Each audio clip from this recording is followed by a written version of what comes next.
वसल्लम। जिंदगी में बंदगी करना चाहो, जिंदगी में बंदगी शर्मिंदा है, जिंदगी में बंदगी शर्मिंदा है। जिंदगी में बंदगी करना चाहो, जिंदगी में बंदगी करना चाहो, जिंदगी में बंदगी शर्मिंदा है, जिंदगी में बंदगी शर्मिंदा है। दुनिया में हो दुनिया का तलबगार न हो, दुनिया में हो दुनिया का तलबगार न हो, बाजार से हो जार हो खरीदार न हो, बाजार से हो जार हो खरीदार न हो। अल्हम्दुलिल्लाह, আল্লাহ পাক রব্বুল আলামিনের লাখ কোটি শুকরিয়া যে আল্লাহ পাক রব্বুল আলামিন আমাদেরকে অত্যন্ত দয়া করে মায়া করে দুনিয়ার সমস্ত ফিতনা ফাসাদ থেকে ফারেক করে আল্লাহর ঘর মসজিদে আসার বসার দ্বীনি আলোচনা শোনার তৌফিক দান করেছেন। সেই জন্য শুকরিয়া তান বলি।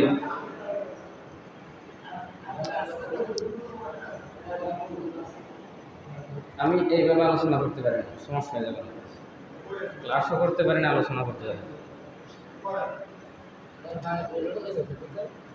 বন্ধ করে দিচ্ছি।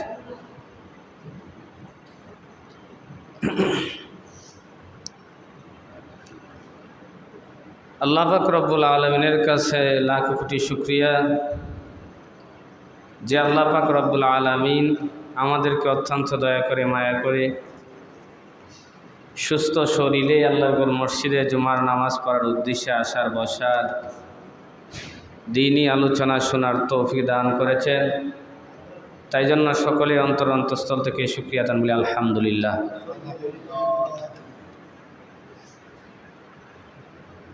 আল্লাহ তাআলা আমাদেরকে যে সবচেয়ে বড় নিয়ামত দান করেছেন, এর মধ্যে একটা নিয়ামত হইল আল্লাহ তাআলা দয়া করে মুসলমানের ঘরে আমাদেরকে জন্ম দিয়েছেন।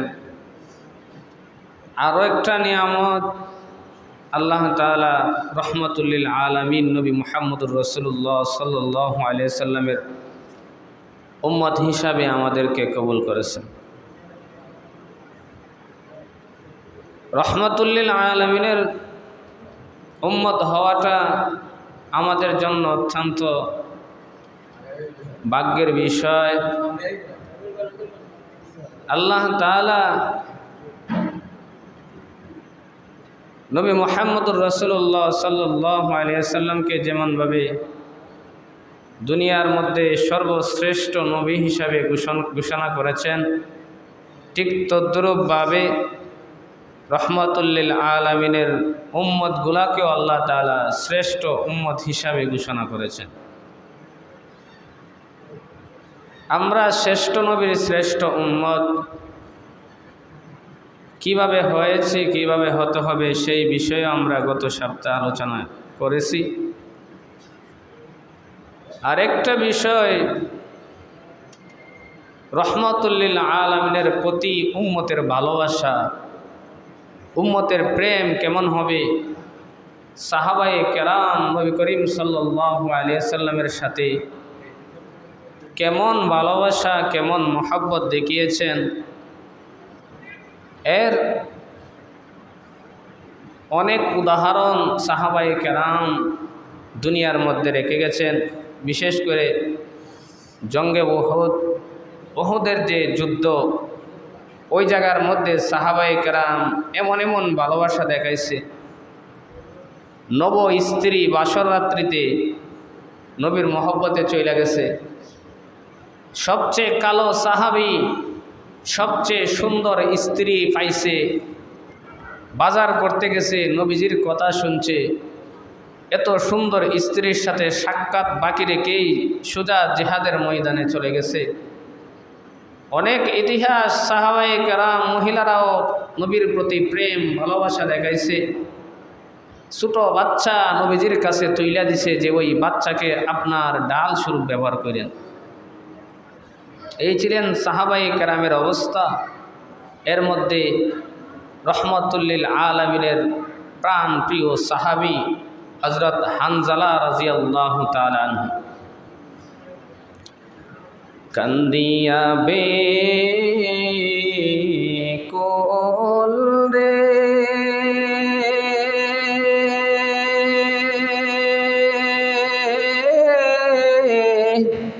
হানজালা শহীদ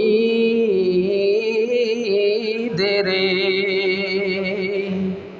কলিজা বেঙ্গে সের সেই জঙ্গে উহুদে। নবীর এক সাহাবী ছিলেন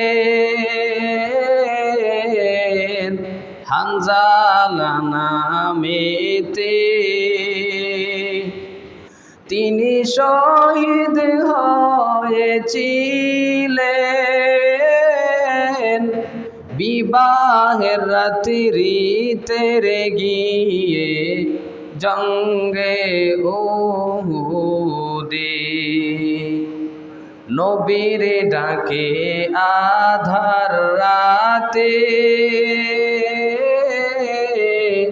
কহেন বিবির তরে,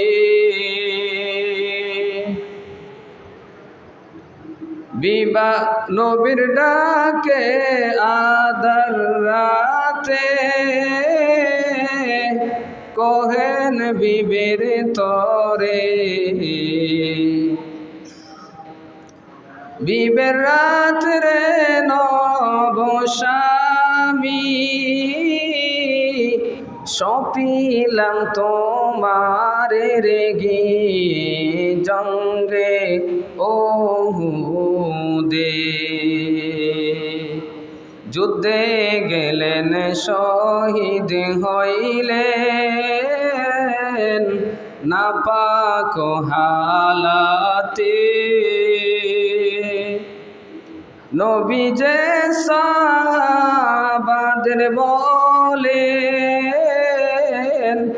গোসল দিতে রে সেই জঙ্গে উহুদে। এমনি গাইবি আওয়াজ নবীজি পাইলেন শুনিতে, হানজালার গোসল হইবে ফেরেশতাদের হাতের সেই জান্নাতের পানিতে।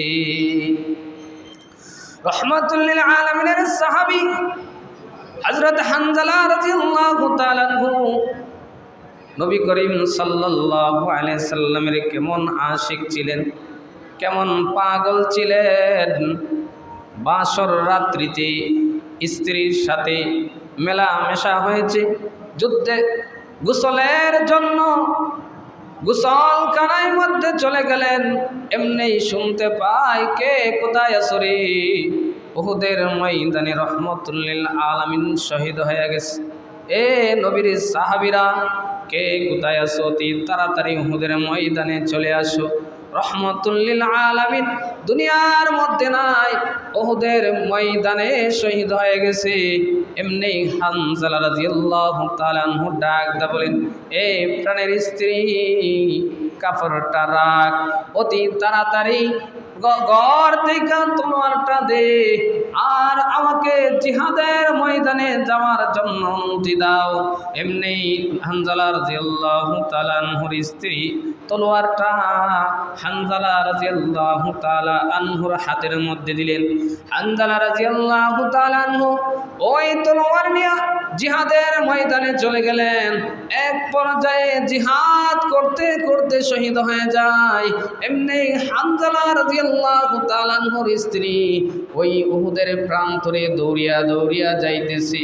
রহমতুল লিল আলামিন ওই দিক আদেশ করেছেন, এ আমার সাহাবীরা, কে কোথায় আসরে, আমার সাহাবী কে কোন জায়গায় শহীদ হয়েছে, ওই সাহাবীদেরকে গোসল ছাড়া দাফনের ব্যবস্থা করো। এমনি হানজালার স্ত্রী ডাক বলেন, ওগো আল্লাহর হাবিব, আপনার সাহাবী হানজালা বাসর ঘরে গোসল ফরজ হয়েছে, গোসলের জন্য, গোসল করার জন্য কাপড়গুলা নিয়ে গেছে গোসল দিবি, ওই অবস্থায় কে জানি বলেছে, কে কোথায় আসরে? রহমতুল লিল আলামিন উহুদের ময়দানে শহীদ হয়ে গেছে। ওই খবর শোনার পরে হানজালা বলছে, স্ত্রী রে, গোসলের সময় নাই, আর গোসল দিতে পারবো না। রহমতুল লিল আলামিন যে জায়গার মধ্যে নাই, আমি হানজালার গোসলের কোনো প্রয়োজন নাই, ওই অবস্থায় আমি জিহাদের ময়দানে চলে যেতে চাই। হানজালা রাদিয়াল্লাহু তাআলা আনহু, ও ইয়া রাসূলুল্লাহ, আপনার সমস্ত সাহাবীদেরকে আপনি গোসলবিহীন দাফন করেন, সমস্যা নাই, কিন্তু আপনার হানজালাকে আপনি গোসলবিহীন দাফন করিয়েন না, কারণ আপনার হানজালার উপর গোসল ফরজ হয়ে গেছে। এমনি রহমতুল লিল আলামিন সাহাবীদেরকে লক্ষ্য করে বলতেছে, সাহাবীরা, কে কোথায় আছো রে? অতি তাড়াতাড়ি আমার হানজালার লাশটা বাহির করো, আমার হানজালার এই গোসলের ব্যবস্থা করো। এমনি আসমান থেকে গায়বী এক আওয়াজ রহমাতুল লিল আলামিনকে শোনাইতেছেন, এই ওগো আল্লাহর হাবিব, ও আমার নবী, আমার মহব্বতে, আমার দিন কায়েমের জন্য আপনার মহব্বতে যেই সমস্ত সাহাবী জীবন দিয়া দিল, ওই সমস্ত সাহাবীর গোসল দুনিয়ার সাধারণ পানি দ্বারা হবে না, তাদের গোসল সাধারণ পানি দ্বারা হবে না, তাদের গোসলের জন্য ফেরেশতারা জান্নাতের পানির ব্যবস্থা করেছে।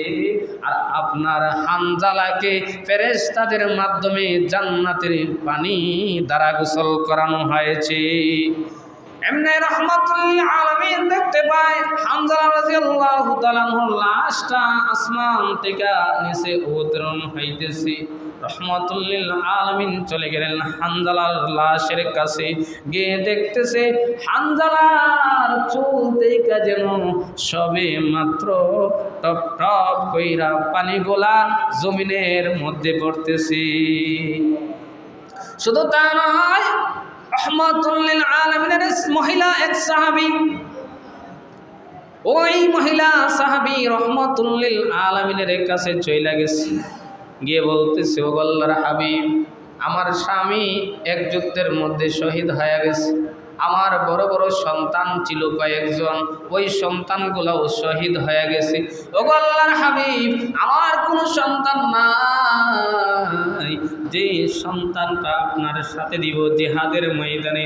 ও আল্লাহর হাবিব, আমার স্বামী নাই, যে স্বামী আপনার সাথে জিহাদের ময়দানে যাইবে, শুধুমাত্র আমার এই ছোট বাচ্চাটা আছে, ওই বাচ্চাটাকে আপনি জিহাদের ময়দানের সাথে কইরা নিয়ে যান।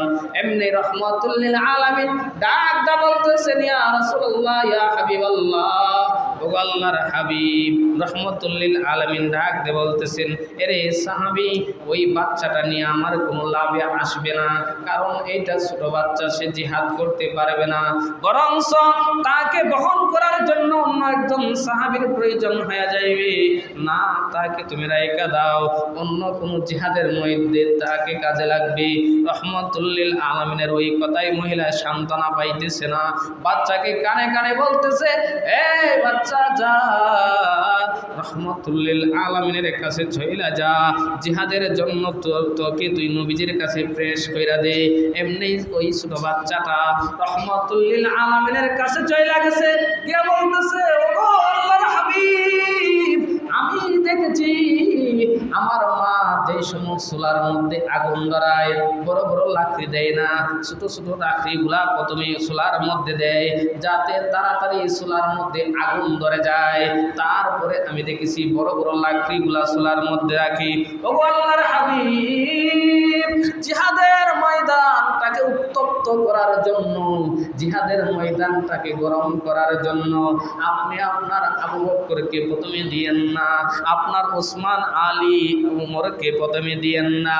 সর্বপ্রথম জিহাদের ময়দানে জিহাদের যেন জঙ্কারটা অতি তাড়াতাড়ি বেজে যায়, সেই জন্য আমি ওই ছোট বাচ্চাকে সর্বপ্রথম আপনি জিহাদের ময়দানে ফাটাইয়া দিয়ে। ওই মহিলারা একটা বলে, রহমতুল্লিল আলামিন, কাফেররা যে সময় আপনার দিকে তীরগুলা নিক্ষেপ করবে, ওই সময় আমার ওই কলিজার টুকরা সন্তানটাকে আপনার দেহ যেন রক্ষা পায়, ওই বাচ্চাটাকে আপনি তীরের সামনে ধইরা দিবে। এই ছিল সাহাবায়ে কেরামদের মহব্বত নবীর প্রতি। শুধু তা নয়, জৈনিক মহিলা সাহাবী যেই সময় শুনতে পাইছে কে কোথায় আসরে, মদিনার মধ্যে এলান শুরু হয়ে গেছে, কে কোথায় আসরে, রহমতুল্লিল আলামিন দুনিয়ার মধ্যে নাই, উহুদের ময়দানে, উহুদের প্রান্তরে রহমতুল্লিল আলামিন শহীদ হয়ে গেছে। ওই কথা শোনার পরে মদিনার গলিতে গলিতে কান্নার রোল পইরা গেছে। সাহাবায়ে কেরাম কান্না শুরু করে দিছে, মহিলাগুলা আওলাকে পাগল বেশ হয়ে গেছে। রহমতুল্লিল আলামিনের মায়ায়, রহমতুল্লিল আলামিনের মহব্বতে সাহাবায়ে কেরাম পাগল হয়ে গেছে। তাদের অন্তরে আর কোনো শান্তি মিলতেছে না, এমনকি মহিলা সাহাবীরা পর্যন্ত পাগল পারা হয়ে গেছে।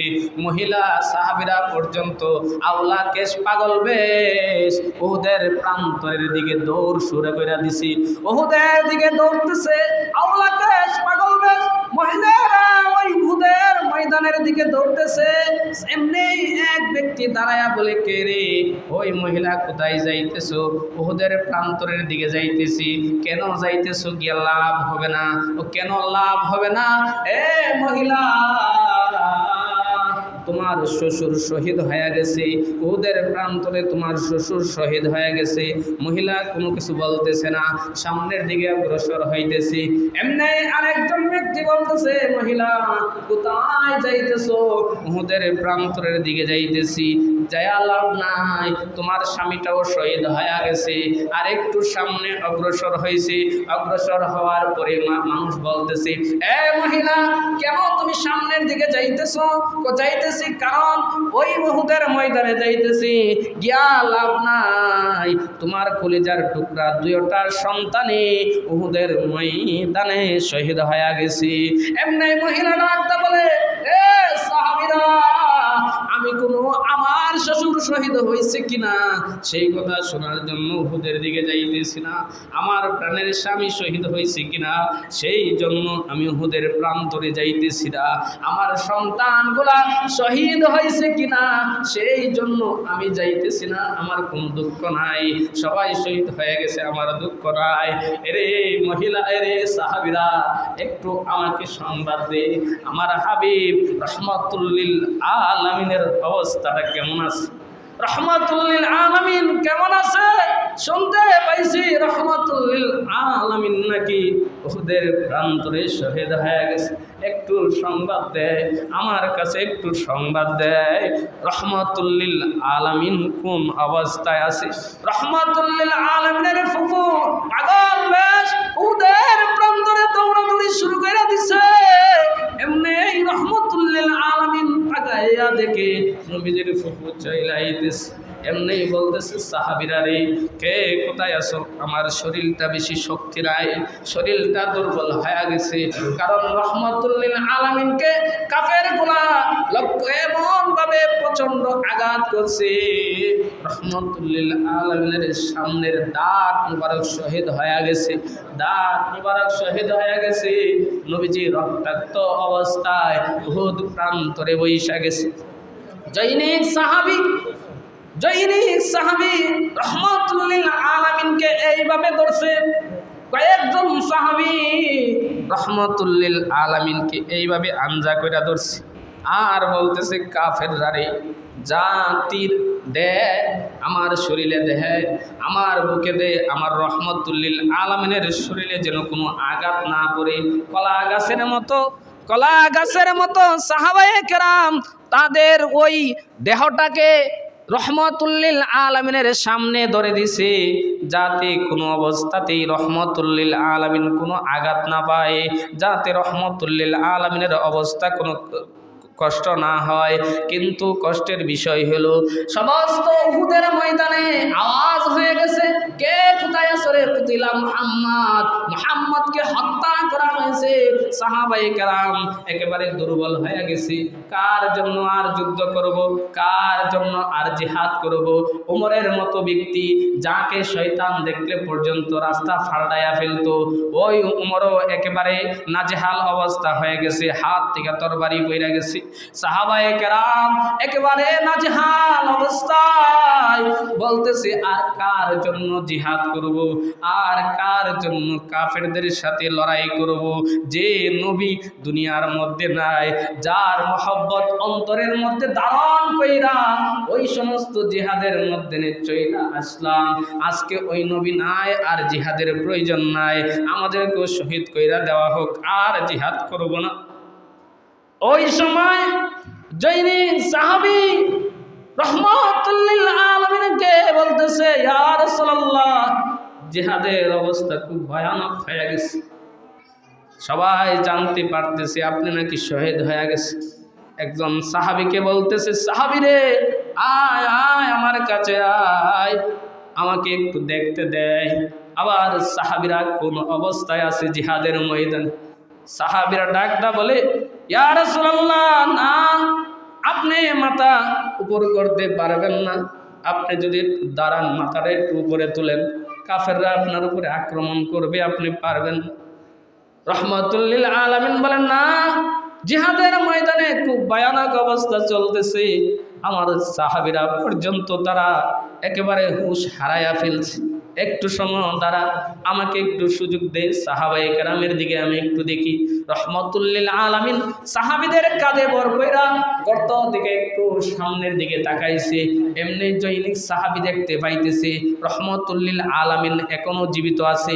এমনি ডাকতে বলে কে কোথায় আছো রে ও সাহাবায়ে কেরাম, তোমাদের শক্তি আবার ফিরাইয়া নাও, কারণ এখনো নবীজি হত্যা হয় নাই, এখনো নবীজি শহীদ হয় নাই। এমনি সাহাবায়ে কেরামের আবার যেন পূর্ণ একটা শক্তি চলে আইছে, তারপরে সাহাবায়ে কেরাম আবার যুদ্ধ শুরু করে দিছে। এইভাবে সাহাবায়ে কেরাম তাদের নিজের জীবন বিসর্জন দিয়া রহমাতুল লিল আলামিনকে কত ভালোবাসতো, এমনকি বদরের প্রান্তরে রহমাতুল লিল আলামিনের কত ভালোবাসা। মাত্র 313 জন সাহাবীকে নিয়া রহমাতুল লিল আলামিন মূলত জিহাদের উদ্দেশ্য যায় নাই, তারা অস্ত্রে শস্ত্রে সজ্জিত হয়া 1000 বাহিনী কাফের চলে আসছে যে মুহাম্মদকে আর রাখবো না, শেষ কইরা দেব। ওই দিক দিয়া সাহাবায়ে কেরাম মাত্র 313 জন, তাদের হাতে আবার অস্ত্র নাই, আবার কাফের প্রত্যেকদের হাতের মধ্যে অস্ত্র আছে। এমনি রহমাতুল লিল আলামিন সাহাবীদেরকে নিয়ে একটা পরামর্শ করতেছে, এরে সাহাবীরা কি করা যায়, আজকের ওই জিহাদের ময়দানটা কি করা যায়, জিহাদ আমরা করব না কি, এই বিষয়ে আমাকে মত দাও। এমনি মুহাজির সাহাবী যারা হিজরত কইরা মদিনার মধ্যে আসছে মক্কা থেকে অথবা ভিন্ন দেশ থেকে, ওই সমস্ত সাহাবায়ে কেরাম সামনে চইলা আসছে, দাঁড়াইয়া বলতেছে, ইয়া রাসূলুল্লাহ, ইয়া হাবিবাল্লাহ, ওগো আল্লাহর হাবিব, আমাদের জান যদি চইলা যায় তারপরও আপনার থেকে আমরা সরব না।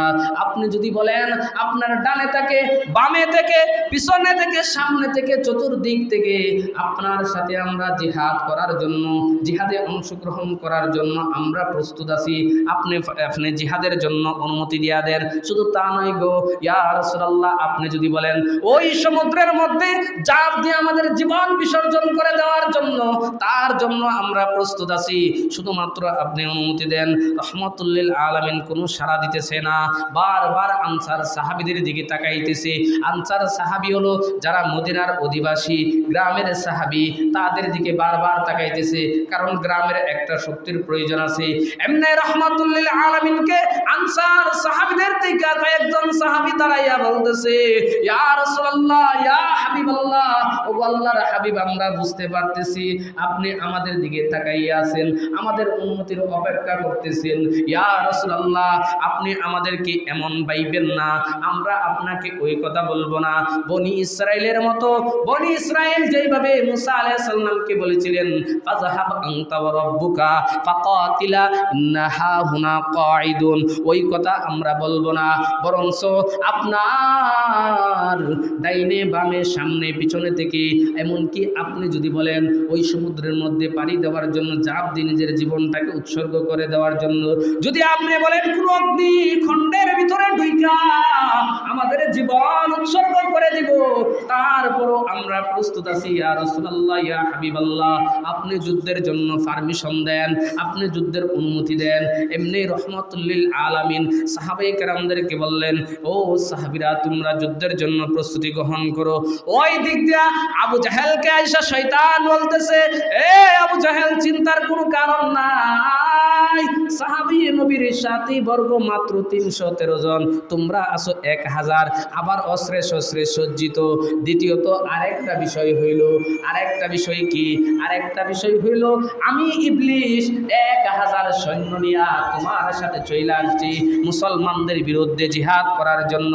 রহমাতুল লিল আলামিন সিজদার মধ্যে পইরা গেছে, কান্না শুরু করে দিছে, আর বলতেছে, এ রব্বে কারীম, আমার সাহাবীরাদের কোনো অস্ত্র নাই, সাহাবীরা দুর্বল, আবার সংখ্যায়ও কম, মাত্র 313 জন, কাফেরদের অস্ত্রে শস্ত্রে সজ্জিত, আবার তারা 1000, তাদের সাথে পায়রা ওঠাটা একটা স্বাভাবিকভাবে মুশকিল। তারপরেও সাহাবায়ে কেরামের বড় বড় লিডার সব ওই যুদ্ধের মধ্যে চলে আইছে। এ রব্বে কারীম সিজদার মধ্যে পড়ে কাঁদতেছে আর বলতেছে, হে রব্বে কারীম, যদি আপনি চান আমার উম্মতগুলাকে শেষ করে দেওয়ার জন্য, শুধু আমার উম্মতদেরকে শেষ করবেন না, সাথে আমাকেও উঠাইয়া দিয়েন, আমিও আর থাকতে চাই না, আমার সাহাবীদের সাথে আমিও শহীদ হইতে চাই। আর আপনি যদি চান আপনার জমিনের মধ্যে ইলাহে কালিমাতুল্লাহ, আপনার দ্বীন প্রতিষ্ঠিত হবে, তাহলে আপনি আল্লাহ তাআলা আপনার পক্ষ থেকে কোনো একটা সাহায্যের ফয়সালা করেন, আপনি একটা সাহায্যের ফয়সালা করেন।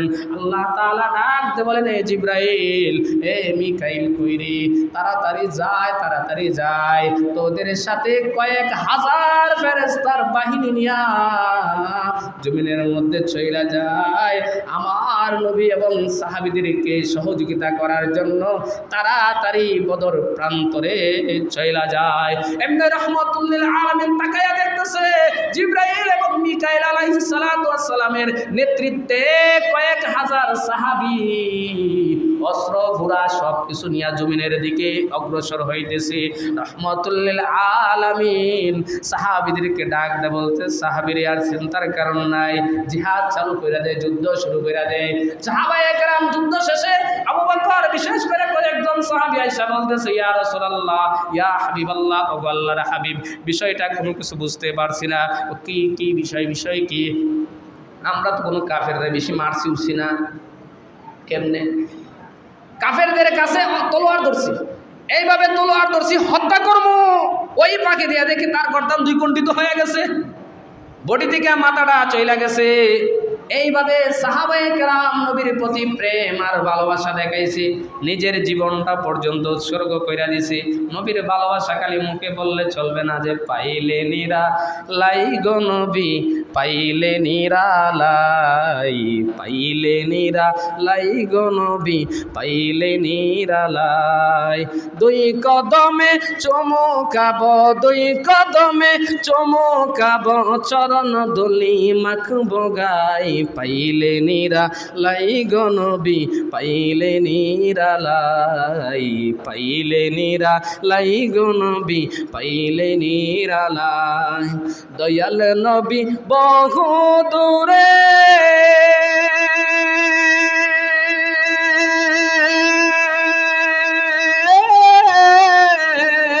লোহিত সাগরের তীরে, এখন কান দেন নবী, এখন কান দেন নবী, উম্মতেরি মায়াই, পাইলে নিরালাই গো নবী, পাইলে নিরালাই, পাইলে নিরালাই গো নবী, পাইলে নিরালাই। খালি গজল গাইলেই